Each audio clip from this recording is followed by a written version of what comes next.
جس میں لکھا ہے جناح ایک سیکولر مسلم تھے، لہٰذا وہ شیعہ سنی کے زمرے میں داخل نہیں ہیں۔ 1984 میں لیاقت ایچ مرچنٹ نے اس فیصلے کو برقرار رکھتے ہوئے کہا، جناح نہ سنی تھے نہ ہی شیعہ، بلکہ وہ ایک سادہ مسلمان تھے۔ خواتین و حضرات، جناح کی وراثت پاکستان ہے۔ محی الدین کے بقول پاکستان جناح کا احترام و اہمیت ویسی ہی رہے گی جیسے امریکہ میں جارج واشنگٹن کی پاکستان اپنے وجود کا حق ان کے پرکھنے، چلانے اور استحکام کی وجہ سے رکھ پایا۔ قیام پاکستان میں جناح کی اہمیت ایک تاریخی حیثیت رکھتی ہے اور اسے ناپا نہیں جا سکتا۔ بقول سنگھ، جناح کی وفات سے پاکستان نے اپنے صوبوں گنوا دیے، جیسے بھارت میں گاندھی آسانی سے پیدا نہیں ہو سکتا، اسی طرح نہ پاکستان میں کوئی جناح ملک۔ لکھتے ہیں، جناح جب تک زندہ تھے وہ علاقائی رہنماؤں کو مشترکہ تجارت پر متفق اور حتیٰ کہ مجبور بھی کر سکتے تھے، لیکن ان کے انتقال کے بعد اتفاق رائے نہ ہونے کے سبب سیاسی طاقت اور معاشی ذرائع تنازع کی جانب مڑ گئی۔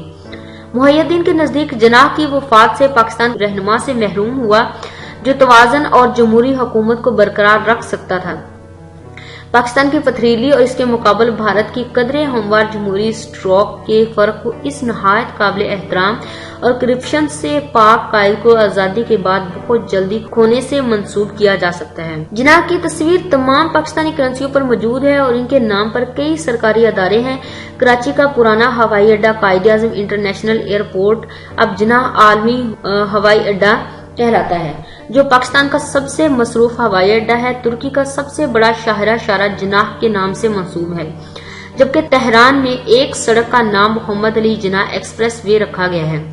1976 میں ایران کی شاہی حکومت نے جناح کی تاریخ پیدائش پر ایک یادگار ڈاک ٹکٹ کا اجرا کیا۔ امریکی شہر شکاگو میں دیون ایمونیو کا ایک حصہ محمد علی جناح سے منسوب ہے۔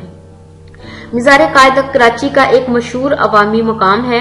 جناح مینار گٹور آندھرا پردیش میں جناح کی یاد میں تعمیر کیا گیا۔ پاکستان میں جناح پر تحقیق کرنے والے عالموں کی کمی نہیں ہے۔ اکبر ایس احمد کے نزدیک مقامی لکھاریوں کا کام بیرون ملک زیادہ مقبولیت نہیں رکھتا کیونکہ ان کے کاموں میں جناح پر بہت کم تنقید کی جاتی ہے۔ احمد کے نزدیک بیرون ملک کتابوں میں کہا جاتا ہے کہ جناح شراب نوشی کرتے تھے، جبکہ پاکستان میں اس بات کو کتابوں سے حذف کر دیا گیا ہے۔ احمد کے نزدیک شراب نوشی کے قصے کو سامنے لانے سے جناح کے اسلامی تشخص کو نقصان پہنچے گا، لیکن جو لوگ اس پر بات بھی کرتے ہیں تو ان کے نزدیک جناح نے عمر کے آخری حصے میں اس سے کنارہ کشی اختیار کر لی تھی۔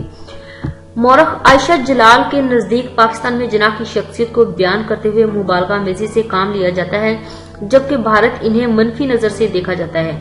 احمد کے نزدیک بھارت کی نئی تاریخ میں جناح بدنام ترین شخصیت ہیں۔ بھارت میں بہت سے لوگ انہیں زمین تقسیم کرنے والے بھوت کے طور پر دیکھتے ہیں، حتیٰ کہ بہت سے بھارتی اقلیتی مسلم انہیں اپنے رنج و الم کا سبب سمجھتے ہیں۔ خواتین و حضرات، کچھ لکھاریوں جیسے جلال ایچ ایم سروائی اور جسونت سنگھ کے نزدیک جناح کبھی بھی تقسیم کے حامی نہ تھے۔ یہ کانگریسی رہنماؤں کی ضد تھی جو وہ مسلمانوں کے ساتھ اختیارات کی شراکت پر راضی نہ تھے۔ ان کے نزدیک جناح کی جانب سے مطالبہ پاکستان صرف مسلمانوں کو زیادہ سے زیادہ سیاسی حقوق دلانے کی خاطر تھا۔ بھارتی قوم پرست رہنما لال کرشن اڈوانی جناح کی توصیف بھی کی، جس کی وجہ سے انہیں جماعت بھارتیہ جنتا پارٹی میں کافی ہلچل ہوئی۔ مغرب کے لوگ جناح کے بارے میں کسی حد تک 1982 کے فلم گاندھی میں موجود ان کے کردار سر رچرڈ سے بھی متاثر ہیں۔ اس فلم کو نہرو اور ماؤنٹ بیٹن کو خراج تحسین پیش کرنے کے لیے بنایا گیا تھا اور اس فلم کی حمایت نہرو کی بیٹی اندرا گاندھی نے بھی کی تھی۔ اس فلم میں جناح کا کردار جسے ایک ایسے شخص کا دکھایا گیا ہے جو گاندھی سے حسد کا شکار نظر آتا ہے۔ پدمسی نے بعد میں اقرار کیا کہ جناح کے کردار کو تاریخی تناظر میں درست نہیں دکھایا گیا۔ پاکستان کے پہلے گورنر جنرل پر لکھے گئے ایک مضمون میں تاریخ دان آر جے موری لکھتا ہے کہ ہمیں پاکستان میں جناح کا مرکزی کردار کائناتی طور پر تسلیم شدہ ہے۔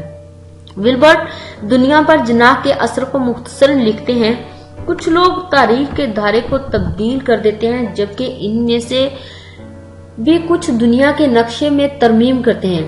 ان میں بہت ہی کم لوگ نئی قومیت پر ملک تعمیر کرنے کا صحرا سر پر سجاتے ہیں اور جناح نے یہ تینوں کام کر کے دکھائے ہیں۔ ایک تحقیق جناح میں یوسف لکھتے ہیں کہ جناح کی طرز رہنمائی ان کی سیاست کے بعد اور آزادی کے بعد بھی تمام ہندوستانی مسلمانوں کے واحد نمائندے کے طور پر رہی۔ خواتین و حضرات، یہ تھا ہمارے پیارے قائد اعظم محمد علی جناح کے بارے میں کچھ معلومات جو میں نے آپ کو فراہم کی ہے۔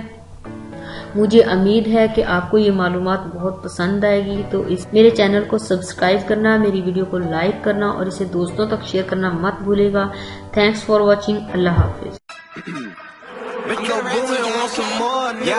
Two rings, I'm the MVP. I'm Steph Curry, all I ever do is switch threes. My shows look like I've been living in DC. A whole lot of people listen when I give my speech. Like Mr. King, my fit looking crispy clean. Smoke green on my eyes, glaze Krispy Kreme. Turn a booth into ash when I spit this heat. And Dre beats might melt for these EP3s. Sheesh. Who would've thunk it that I would go out in public and spit something that's disgusting and everybody would bump it. A nerdy dude, now I'm something like Breezy. I'm about to run it. And these band girls all trying to blow me like a trumpet. Independent, you a puppet. The flow is like double dutch if you try to jump in. I promise that you gon' get hurt. Giving the pads.